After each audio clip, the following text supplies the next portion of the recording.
Okay, so let me just revisit that. That compliance manager template question. If I can find here it is. So if you have a look at the documentation, it says here that compliance manager, here's the list of templates, and these are the ones that are included. So you only get 4 included templates, okay? Everything else is effectively a premium template. So if we go and have a look here for EIGH, what is it? Essential TIL. So here is the Australian Securities Defence Directorate thing, the Essential 8 here, but it's a premium offering, okay? And if you have a look further on the link here, you'll see here that premium templates to cover additional needs and scenarios can be obtained by purchasing template licenses. So basically you would need to upgrade to get those because they're aimed at the enterprise, and I would suggest in general the compliance area is not something that you should initially be spending your time with. It is worthwhile, don't get me wrong, but it's not probably the best investment of your time. But yeah, it is a premium offering that you would have to pay for out of the box. It's typically aimed at E5 enterprise style customers.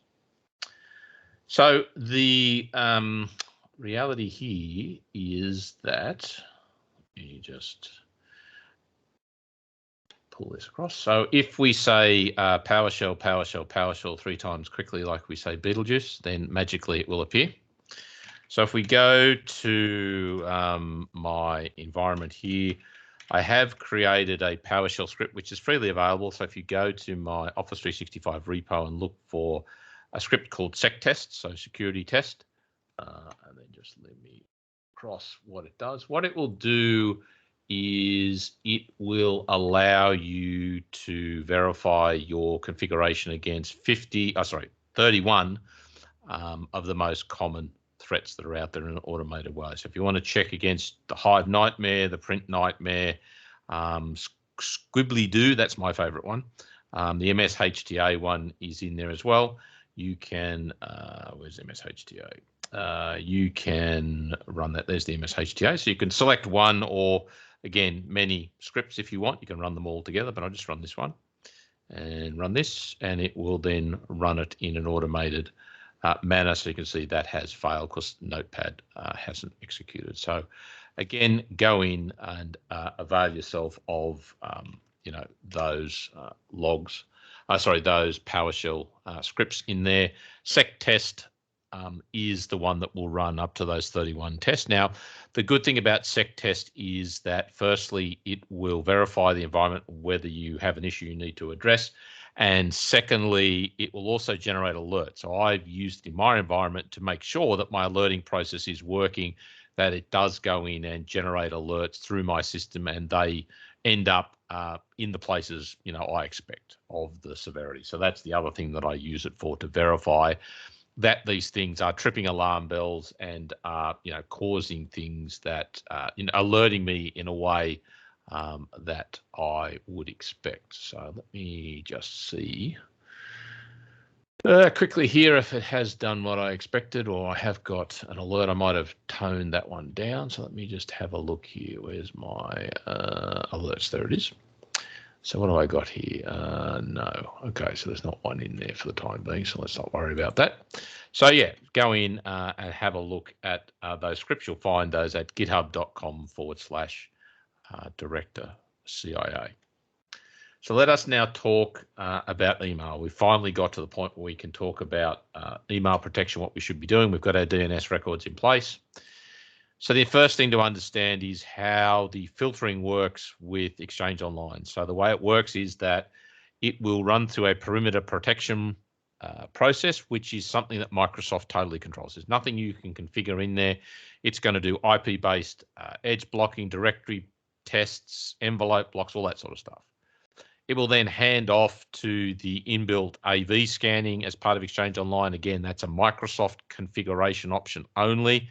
As noted, it will run it through 3 to 4 independent engines that Microsoft, and others share amongst each other. So it's not just Microsoft's database, it's other leading vendors' databases as well. Microsoft will not reveal who those are because, again, that would potentially allow spammers to gain intelligence and work their way to game the system. So Microsoft does not divulge that information.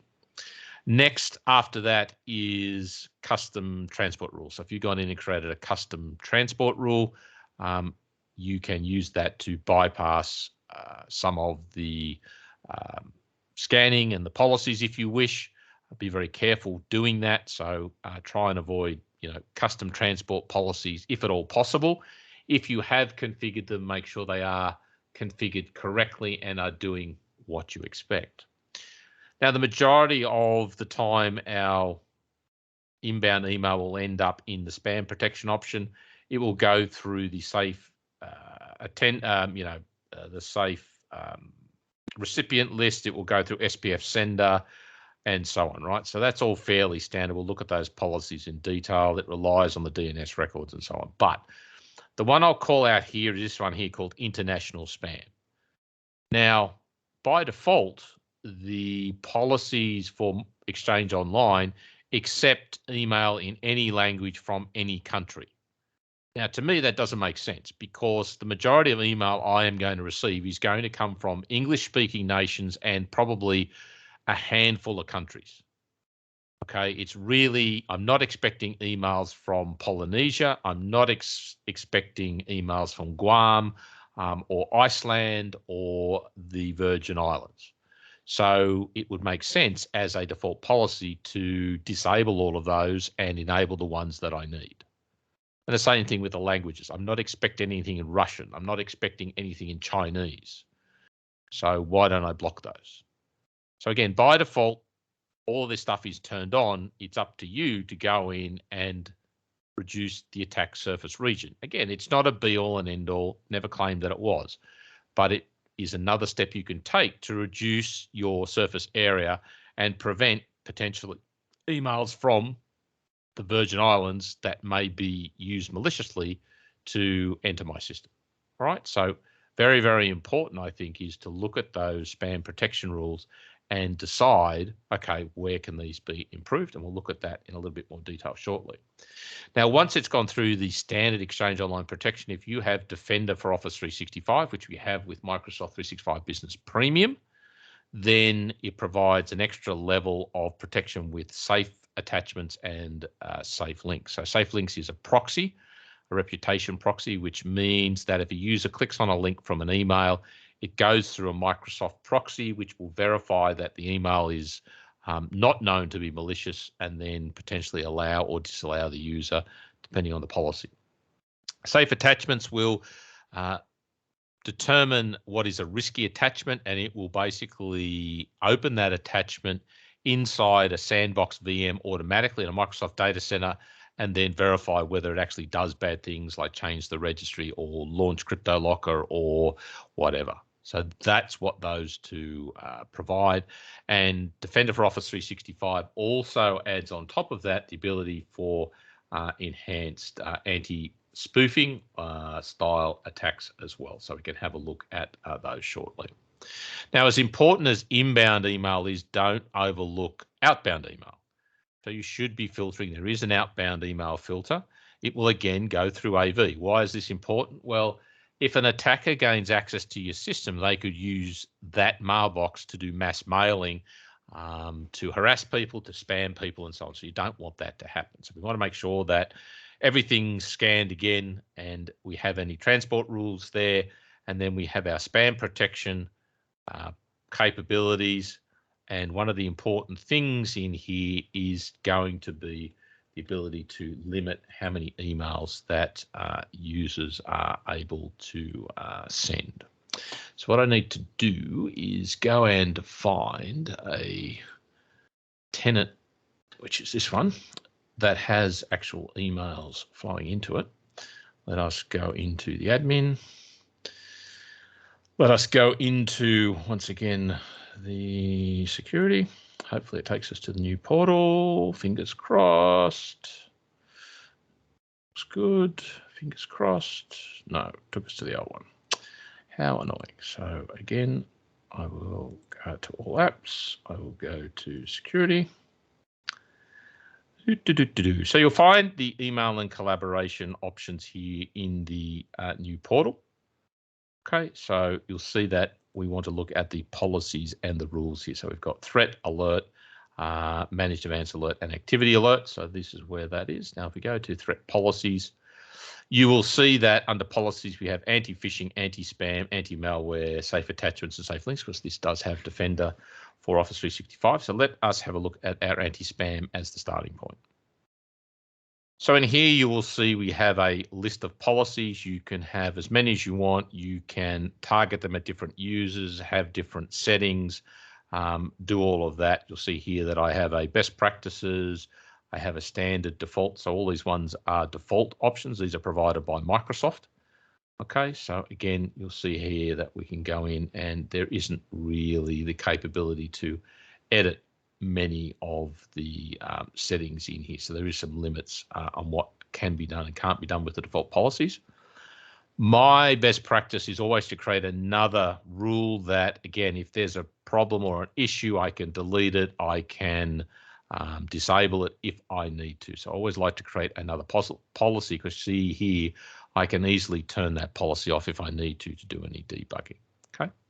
So the idea is I target that policy at a group of users or domains, and then I go in and set these individual settings in here. So if I go in here and edit these settings, that's what I wanted. I thought this allowed me down here. Let's go. So you'll see here I've got to enable safety tips. I've got notifications. I've got a range of different options that I can go in and configure here. I'm not going to go to each one individually. There's plenty of documentation on how to do that. Now, the other one I called out was the Outbound anti-spam rule. Okay. Now, the reality here is if we go in and edit the protection settings here. Okay. Why doesn't this? I don't want to edit the users. I want to edit the my. All right. This web. I don't like web interface. Oh, here we go. It's up the top. Beg your pardon. So you'll see here, I've got the ability to restrict how many emails are sent out by default here, right? So I can limit the amount of messages that are sent per hour per day. So anyone want to guess what the limit is of how many emails a user can send by default, outbound per day? Any guesses? It's not hard. It basically allows unlimited. So a user can send an unlimited amount of outbound emails. I don't think that's a good option. So you need to obviously work out a number that works for you. Some people like 1,000, some people like 100. It depends on the users and the environments, but certainly don't have it as completely unlimited. Now, the other little tricky option down here that Microsoft changed without a lot of fanfare about 12 months ago, I think, is this ability to have this automatic forwarding. Now, most of the policies now will have automatic system controlled, which means it will block forwarding of the mailbox outside the environment. Okay, so if you are getting an issue and you want to know why you can't forward out of an environment, which is a bad thing anyway, Microsoft changed the default so that now most of the rules are set to automatic system controlled, which means they're blocking outbound mail forwarding. Okay, so I'm not going to go into all the specifics here because the reason is, and this is how we can create a new policy if we want to. What I'm going to have a look at is this option up here called preset security policies.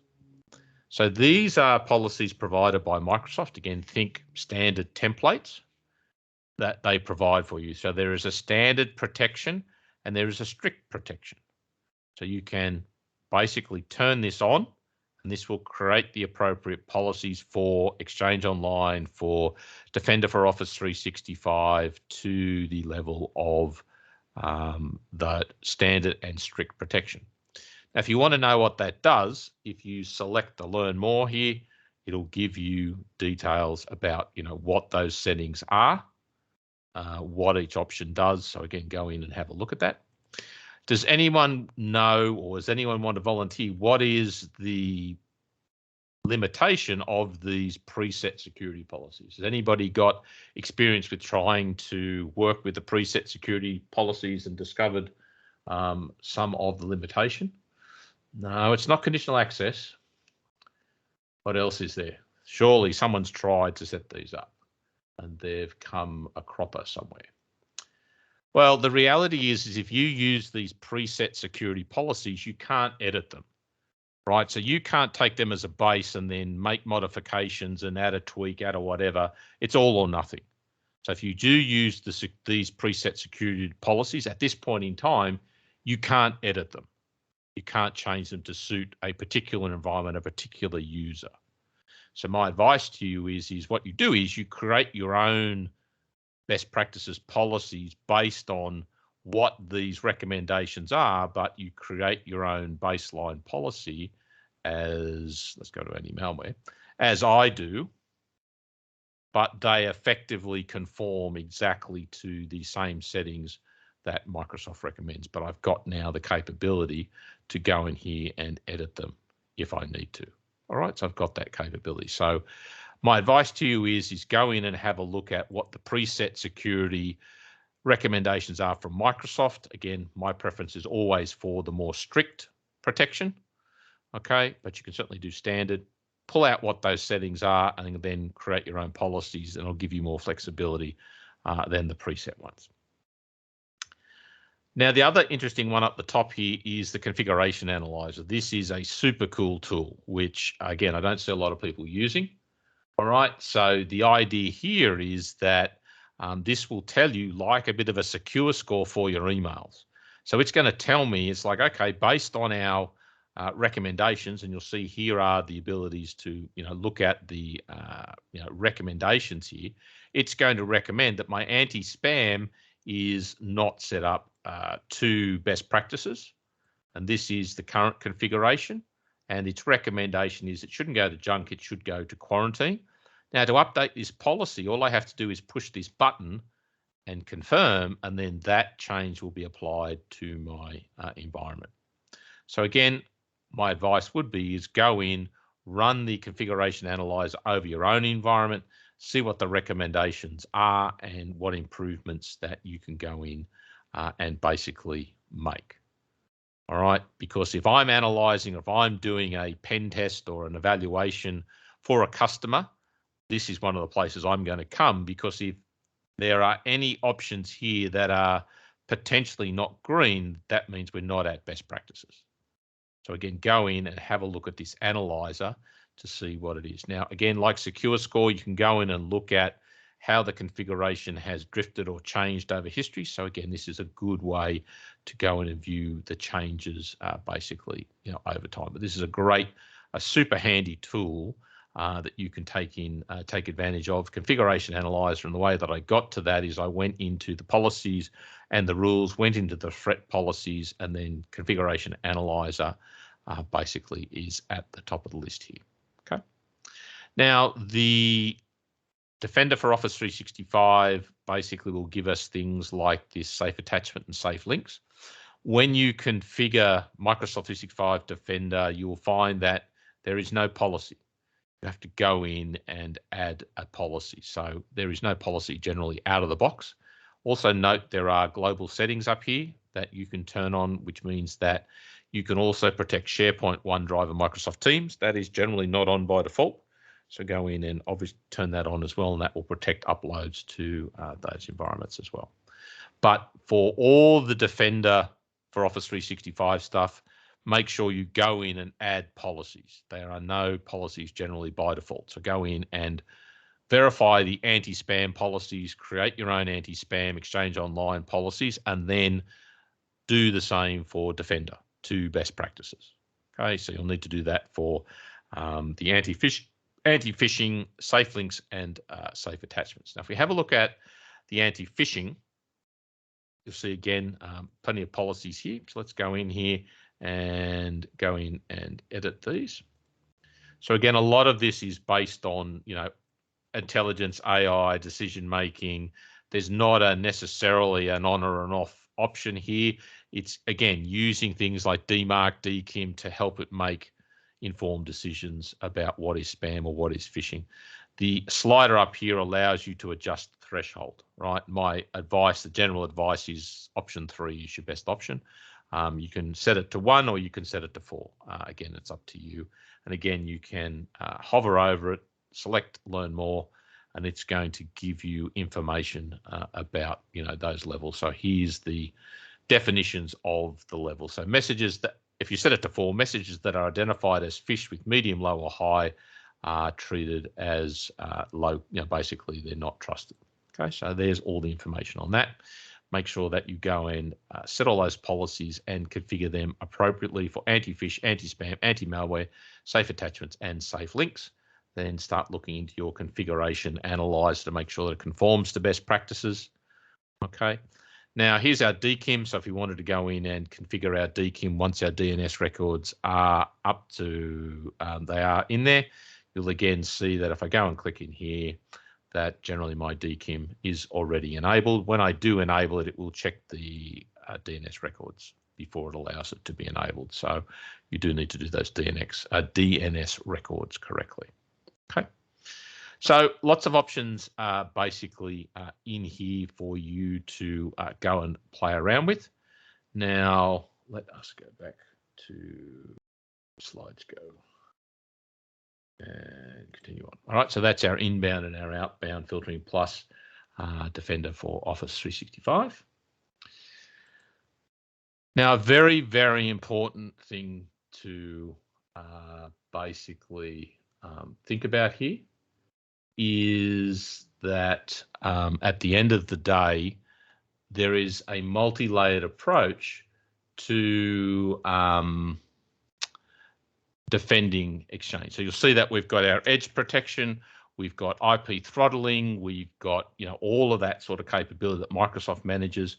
Then at the next event, we're basically going to next level. We're going to have sender intelligence, right? Again, you see how it relies on DMARC, Dkim, SPF. It's also ARC, which is a new yet another protection style protocol, which is generally out there and supported globally.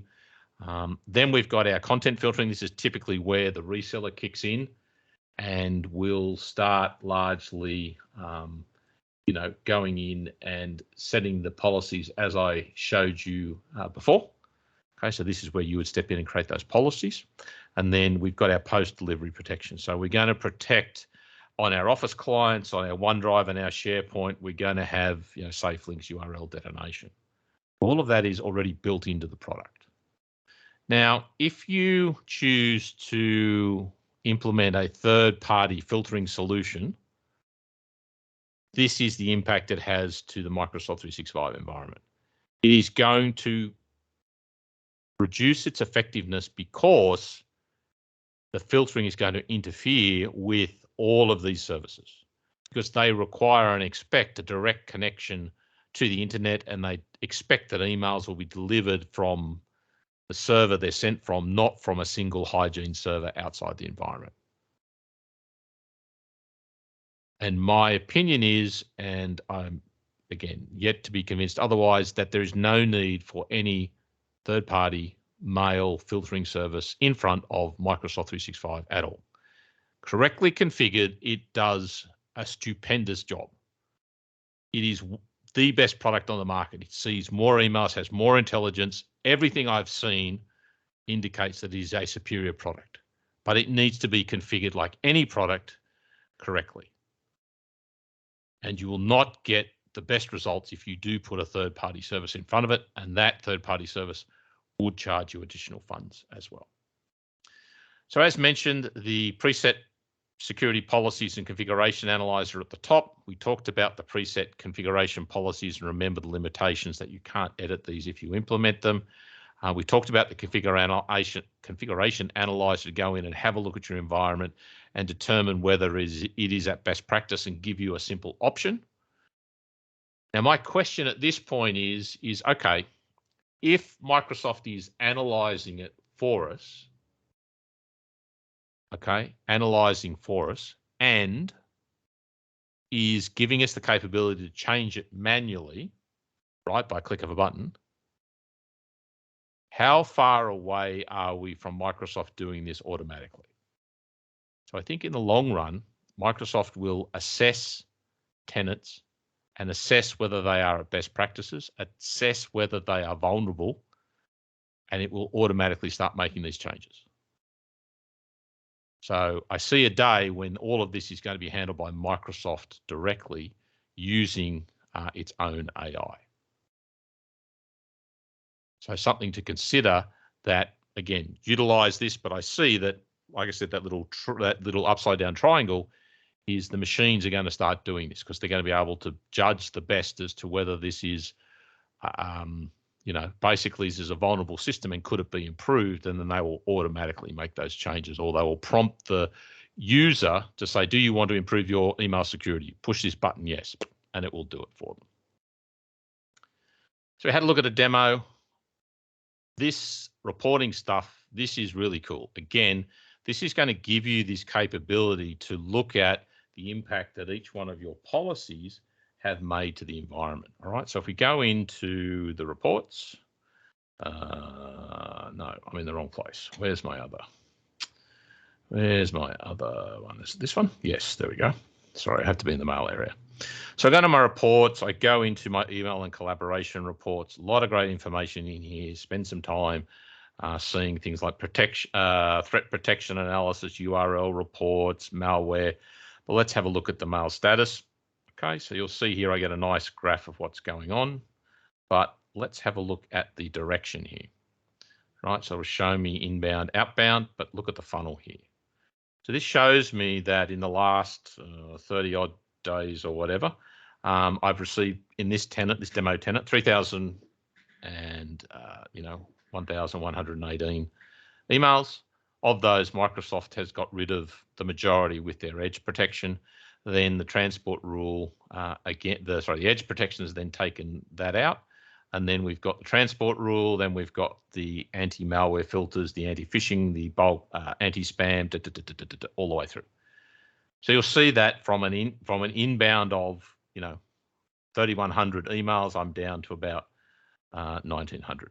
That again, based on the settings of this environment. And here's my low-level reporting, but it gets better than that because if I go to the tech view, again, you'll see here that it gives you another example here, and it will show you that what was edge filtered, what was transport rule filtered, and you'll notice down here that this one here actually gives us DMARC failures.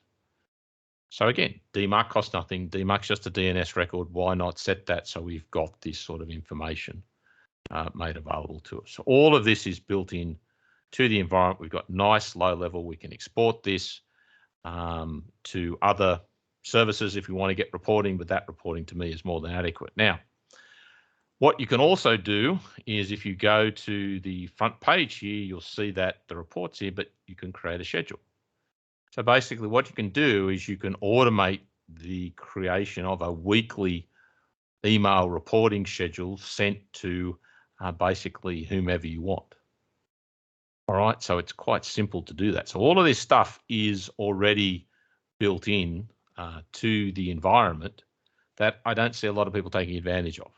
You don't need to create third-party email or use third-party tools to create email reports. They're built into the system. And if it doesn't do exactly what you want, well, here's an option here to export it in aggregate or detail and then pull it into something like Power BI and create the reports that you want. So all of these capabilities are built into the environment. Now, one of the other things that you can also include is simulation. So this is part of Microsoft Defender P2, which is not part of Microsoft 365. It is an add-on, so it's a P2 feature, and it allows you to go in and craft test or simulation of phishing attacks, and you'll see that you can make it look like accounts payable, American Express cards, sales, so you can try and send it to your internal users and get them to click on it, and then you can route them through appropriate training for that. Okay, so if we go in here and we go up to, oops, wrong one again. So let's go back to that email one. this one. There we go. You'll see here, I can also look at, things like the campaigns for email, so I can see if I'm being targeted as a campaign in there. But if I go to attack simulation, you'll see here's the overview. I can go in and create the simulations. All right, so let's go in and launch a simulation. You'll see that I want, what's good today? Let's go link in an attachment. Let's go next. And then I'm going to go link in attachment, give it a name, go next.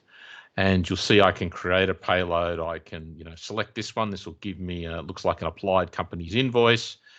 Here's the attachment. That's what it looks like. Simulations launched. All right, so again, happy with that. Let's go in and go next. So I can target at specific users, or I can target it to anyone. So I'm going to target this one to anyone. Go next. And if they fail the test, they click on the link, then they can be assigned training to basically go through and follow. So it will then say, look, sorry, looks as though you've selected this. My recommendation is you need to go through this training, and it will make them go through the training and give them 30 days here to go through it and, give you all the details in there, and then I can launch that, and then it's off to the races. All right, so pretty simple.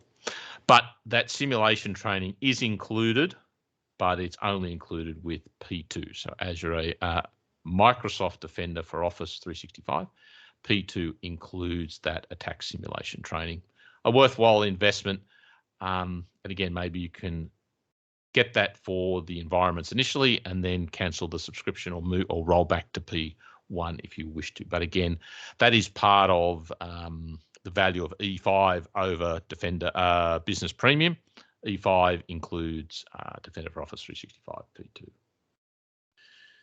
Okie dokie. So at the end of the day here, we've basically looked at effectively just email. So even before an email reaches Microsoft 365, what we need to do is we need to set up our DNS records. They are going to be an important way to help us reduce the risk and help the system understand what is good and what is bad email. Now, when an email enters the system or leaves the system, it's going to go through a number of Microsoft security services, reputation, virus scanning, backscatter, all that sort of stuff. On the other side of that are policies that we as administrators can configure. So we've got, connection policies, malware policies, transport, DLP, spam policies, all of that sort of stuff, both inbound and outbound, are policies that we can control, set up, control the best practices, set up reporting, get information too. So there's a lot that can be done and should be done to improve the security of the environment and customize it to suit, the individuals in question. So there's lots and lots that can be done and should be done. And if you do it in an automated way, that's a great capability for you to provide value add, because not a lot of people are doing any of this. They're not configuring the malware policy. They're not configuring DLP policy. They're not doing anything to the standard spam policies. And they should be. Again, when would you take a Windows server out of the box and never customize it or never provide your own best practices over it? Probably never. So the same thing applies to all of these Microsoft 365 services.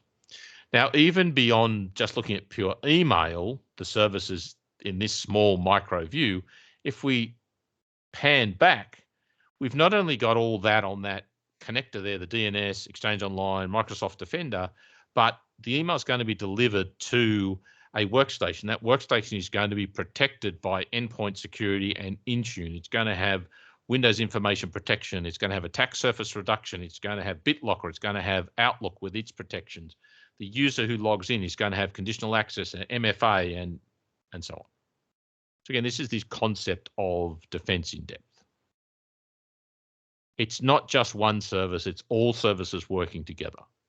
Yes, there's a lot to configure, but there's the value add. And if you can automate it and build it in an automated manner, it's very simple to start applying. So again, it's like those preset configuration email policies Microsoft has built in the console, the strict and the standard, that we're going to see more and more and more automatically applied, I think, by the machine, by the intelligence to lock down the environment. So again, my advice is lots to configure, lots to do, and that provides value add and differentiation from others out there in the market who are not necessarily doing that.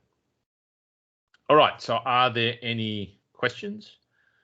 I think we're getting fairly close. So what I might do is if there are no questions or specifics, we might kick the clock off again before we click into or we move on to a different area. So I'm effectively covered everything I want to cover in email protection. So again, DNS records, Exchange Online, policies and protections, Defender for Office 365, 100% recommended, comes with business premium, configure it, set it up, and look at the reporting, look at the mail flow, look at the reporting as well. So there's lots that can be done here. So you've got your auditing logs to enable, you've got your alert policies to set up, and now we've got all our Exchange and Defender policies to set up, configure, manage appropriately.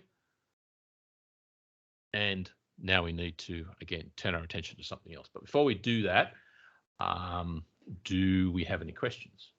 So Luke has asked, do you have any PowerShell scripts used to automate and save activity logs and security signals? Absolutely. So again, it's a matter of understanding what you're trying to, what you're trying to achieve here.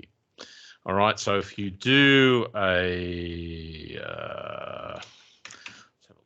never remember the names of, oops. All right. Oh. So again, you'll find in here that there will be, they're called audit usually. So where's a script that does auditing? Where's the script that does auditing? Okay, so there's an audit one here that does Windows 10, for example. And what else have we got here? So rather than stutter around here, let me show you. So what I'm going to do here is I'm going to connect to Exchange Online. So basically what happens here is it pops up a window, says, what PowerShell thing do you want to connect to? And again, I'll connect to Exchange Online. It's going to ask me for my credentials in a sec. And I will log into a tenant. So let me log into my demo tenant here, and I will put in a password, and then I will put in my favorite two-factor authentication credential verification, because it really is me here on the other end of my, oh, it doesn't like my face. What's happened here? There we go. Oh, that's interesting. I might have to go and comb my hair because it didn't recognize me for some reason. That's a bit bad. Okay, so now it's just going to log in, connect to Exchange Online. Once I've done that, I'm going to run a script. Again, this script's freely available that will go through all the mailboxes that are on the environment. So if I go ./o365-exo, so exo forward check. So what it's going to do is it's going to check all the forwards for every single mailbox in this environment, and it's going to throw up warnings about anything that in there is suspect. So there are three ways to forward information out of an environment. One is a mailbox. So you do a forward on the mailbox. You have Outlook. So you have the client forwarding rules, and you also have something called sweep. So Microsoft had a technology or has a technology called sweep that allows you to sweep typically newsletters into a location, but it's effectively a mailbox moving thing. So you'll see here that this script will look at all the mailboxes, and it's found one here and said, look, there is a mailbox forward set for this mailbox, and the forwarding is set to false, but it does have an address in there, maybe something to look at. This one here, however, has a mailbox forwarding, but also has an external address. So that is something that you should be worried about, because why is it forwarding outside the environment? Here are examples of client rules that have been picked up. So these are all Outlook forwarding rules. You'll notice that this rule here is actually deleting an email. So I have a rule in my app that was set in the Outlook for that user that actually deletes emails. That's a bit suspect because I've never met a user who does that. And again, we've got some sweep rules that we need to go in here and potentially take a look at as well. So while we're here, let's have a look at whatever else I've got in the Exchange toolbox here. /O365-MX. Okay, so the idea here is I can go out and check the settings for each mailbox. All right, so we can see here that this will tell me are the settings at best practices. All right, so we'll let that finish. You'll see here that there are a couple of settings here. So for example, out of the box, I don't know if I've changed that, but out of the box here, you may not appreciate that any item that's deleted from the mailbox is only retained for 14 days maximum. But with little PowerShell magic, you can actually extend that to 30 days for free. So again, no brainer. Why would you not extend the deleted items for users from 14 to 30 days to allow them to do self-recovery if I can do it for free? So again, simple configuration change that you can do.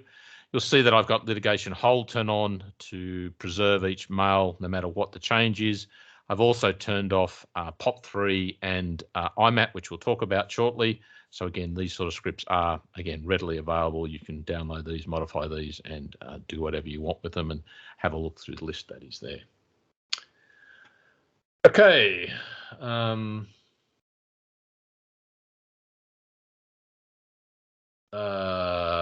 I think you're asking for the link to the GitHub repository. I think that's what you're asking for there. So let me bring that up. hub.com/director CIA/office 365. So again, I'll put the link in the notes there. Oh, sorry, in the chat there. I think that's what you're after. So there it is there. Go and knock yourself out. Any other questions, queries, comments, thoughts before we take our required meal break?